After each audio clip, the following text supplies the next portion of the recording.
रामायण और महाभारत में इन स्त्रियों ने क्यों किया अपने ही जेठ और देवर से विवाह? क्या आप जानते हैं कि महाभारत और रामायण में ऐसी कई कथाएं हैं जिसमें पति की मृत्यु के बाद देवर और भाभी या फिर भाभी और जेठ के विवाह के तथ्य सामने आते हैं।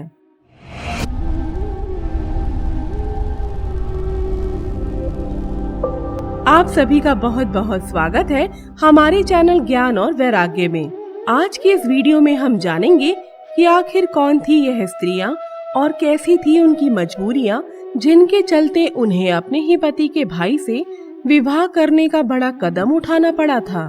तारा और सुग्रीव का विवाह। तारा एक अप्सरा थी जो कि बहुत विद्वान थी और राजनीति की अच्छी समझ भी रखती थी।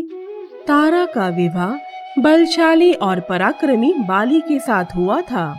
जब बाली भगवान राम के बाण से घायल हो गया था तो मृत्यु की शैया पर लेटे हुए उसने अपनी पत्नी तारा को पास बुलाकर कहा, मैं चाहता हूँ कि मेरे जाने के बाद भी तुम्हारे ऐश्वर्य में कोई भी कमी न आए, इसीलिए यही उचित होगा कि तुम मेरे अनुज सुग्रीव से विवाह कर लो।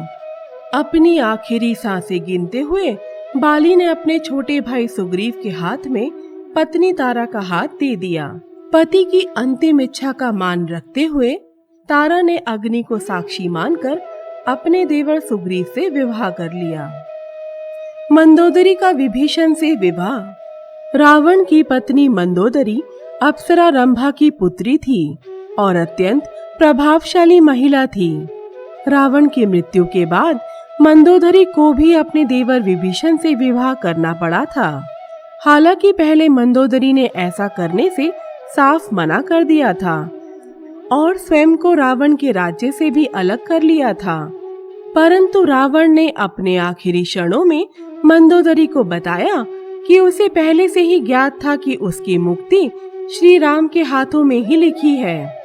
मृत्यु के समय रावण ने ऐसी इच्छा जताई थी कि उसकी मृत्यु के पश्चात मंदोदरी का विवाह विभीषण से हो, क्योंकि उसके कुल का कोई भी पुरुष शेष नहीं बचा था और कुल की मर्यादा की रक्षा के लिए यह आवश्यक था कि मंदोदरी का विवाह विभीषण के साथ हो।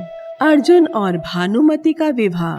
कंबोज की राजकुमारी एवं राजा चंद्रवर्मा की पुत्री भानुमति स्वर्ग की अप्सराओं से भी खूबसूरत थी।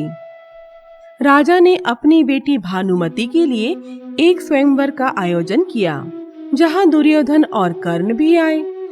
भानुमति को देख दुर्योधन ने मन ही मन उससे विवाह करने की ठान ली, परंतु जैसे ही भानुमति हाथ में वरमाला लिए दुर्योधन को देखकर आगे बढ़ गई, तभी दुर्योधन को क्रोध आ गया और उसने जबरन भानुमति से वरमाला अपने गले में डलवा ली।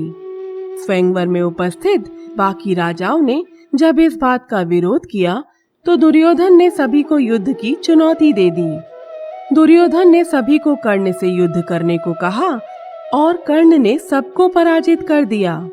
दुर्योधन ने अपनी शक्ति का गलत इस्तेमाल करते हुए भानुमति से जबरन विवाह कर लिया था, लेकिन भानुमति तो कर्ण की वीरता से प्रभावित थी और कर्ण को मन ही मन पसंद भी करती थी। जब महाभारत का युद्ध समाप्त हुआ तो दुर्योधन और कर्ण मारे गए थे। युद्ध समाप्त होने के पश्चात जब युधिष्ठिर राजा बने तो पारिवारिक संबंधों की नई गाथा लिखने का एक प्रयास किया गया और भानुमति ने महावीर अर्जुन को पति के रूप में स्वीकार किया। अंबिका और अंबालिका का वेदव्यास जी के साथ मिलन। चित्रांगद शांतनु और सत्यवती के पुत्र थे, परंतु एक युद्ध में उनकी मृत्यु हो गई थी। उसी के परिणाम स्वरूप विचित्रवीर्य राजा बन गए। विचित्रवीर्य की दो पत्नियां थीं, अंबिका और अंबालिका, जो कि काशी की राजकुमारियां थीं, परंतु विचित्रवीर्य को अपनी दोनों पत्नियों में से किसी के साथ भी संतान की प्राप्ति नहीं हुई और वह स्वर्गलोक को सिधार गए। विचित्रवीर्य की मृत्यु के बाद कुरु वंश को आगे बढ़ाने वाला कोई नहीं था। ऐसे में नियोग प्रथा का उपयोग ही एकमात्र सहारा था। पुत्र मोह के चलते और वंश को आगे बढ़ाने के लिए सत्यवती ने अपने पहले बेटे वेदव्यास का ध्यान किया। सत्यवती ने वेदव्यास से अंबिका और अंबालिका की संतान प्राप्ति की इच्छा प्रकट की। इसके उपरांत दोनों रानियां एक एक करके वेदव्यास जी के समक्ष गईं और अंत में बड़ी रानी अंबिका की एक दासी भी वेदव्यास जी के समक्ष संतान प्राप्ति हेतु गई, जिसके चलते भविष्य में अंबिका से धृतराष्ट्र, अंबालिका से पांडु और दासी से विदुर पुत्र का जन्म हुआ। तो आज के लिए इतना ही। आशा करती हूँ कि आपको हमारी आज की यह वीडियो पसंद आई होगी और आप सभी से निवेदन है कि अगर आपको हमारी यह वीडियो पसंद आई हो तो इसे लाइक और शेयर जरूर करें। और हाँ, जाने से पहले हमारे चैनल को सब्सक्राइब भी कर दें। तो मिलते हैं अगले वीडियो में। तब तक के लिए नमस्कार।